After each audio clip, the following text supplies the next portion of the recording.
Sometimes weapons are forged for failure. Starting weapons like brass knuckles, BB guns, and Kokiri swords provide an important point of reference for later comparison. But other weapons, well, they just plain suck. Found long after the tutorial, the following 10 weapons are so unusably bad, we can't help but wonder why they were implemented in the first place. These are the 10 worst weapons in gaming history. The Giant's Knife from Ocarina of Time is frankly an easy target.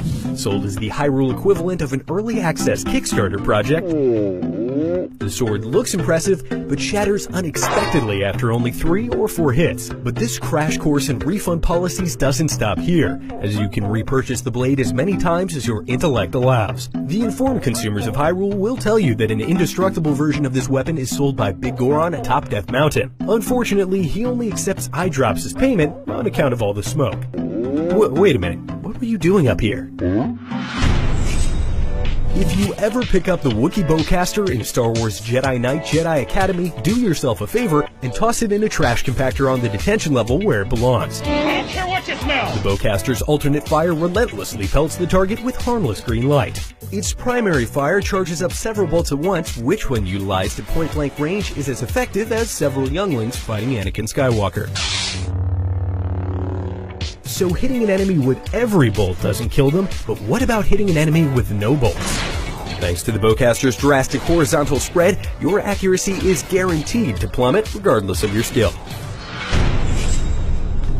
Borderlands procedurally generated guns number in the millions, so why TK's Wave in particular was given to players upon the completion of an early quest is anyone's guess. The gun certainly gets points for creativity, with its unique wave pattern shot spread. Unfortunately, it loses those points and a few hundred more for its poor accuracy, projectile speed, range, damage, reliability, aesthetics, rate of fire, and everything else that constitutes a desirable firearm. Besides, it's unethical to accept a blind old man's only means of self-defense as payment, which is why returning the weapon to TK Baha is the only logical choice. Oh, or you could just sell it. You could also do that. What could be worse than the infamous flamethrower from Dead Space 2? I'll tell you what, the Rivet Gun. It's exactly what it sounds like. It shoots nails. And the weird part is that the game already has a glorified nail launcher called the Javelin Gun, which, unlike the Rivet Gun, can actually kill things. It takes a whole clip and then some to accomplish what the Javelin Gun can do in 2 shots. What's even stranger is that this inferior replica of another weapon in the same game was actually a pre-order bonus. Why not just throw sand in your customer's eyes? It would probably be less painful than using the Rivet Gun. Castlevania's dagger is such a terrible weapon it practically counts as an enemy. Every other sub-weapon is supremely useful. The axe clobbers flying foes, the boomerang deals massive damage at range, the stopwatch freezes those annoying Medusa heads, and the holy water is a boss killer extraordinaire. But the dagger's only use in life is to drop right on top of you at the worst possible moment, replacing one of your awesome special weapons with a pointless lawn dart. Dark Souls fans pride themselves on being able to complete the game in a single sitting armed only with short shorts and a bit of lint. But even the Dark Souls elite won't go near the Ivory Straight Sword in Dark Souls 2. It looks like a lightsaber, so it's got that going for it. But its lackluster damage, slow swing speed, and most notably lack of scaling with the attribute required to wield the blade are completely unforgivable. GoldenEye's Klobb is the frustration and anguish felt by every inaccurate Bond henchman made manifest. Everything about this gun sucks, from its revolting appearance to its screeching and blood-curdling reload noise. Its accuracy and damage are expectedly low and sloppy, but the whole experience is just so terrible that it's difficult not to feel some kind of connection with the Klobb. It's like stumbling across a horribly disfigured kitten. You feel a need to love it because you know no one else ever will. The Klobb will go down in infamy as an unlikely fan favorite because, frankly, it's downright difficult to make a weapon this bad. Team Fortress 2's Sun on a Stick is so useless it's actually confusing.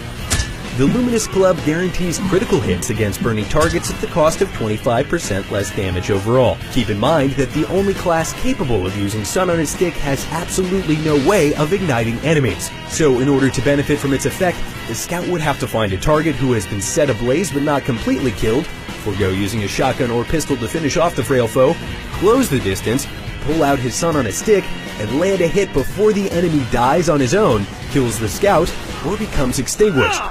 No thanks. Up until this point, the weapons on this list have been an easily discarded or overlooked irritation, but not this one. If you accidentally pick up the torch in Ghosts and Goblins, you may as well reset the game because your playthrough is over.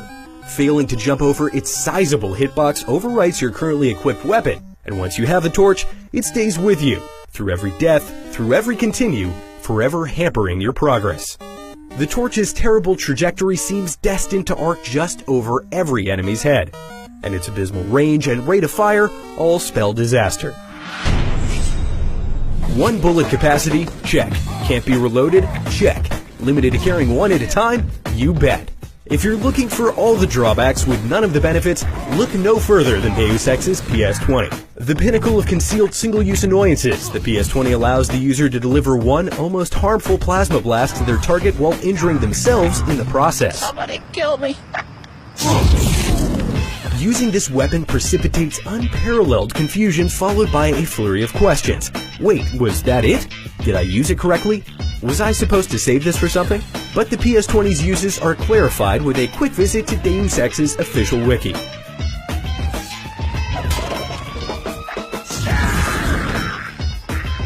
That was our list of the worst weapons in video games, but we want to know yours. Let us know in the comments, and for all things video games, keep it right here on IGN.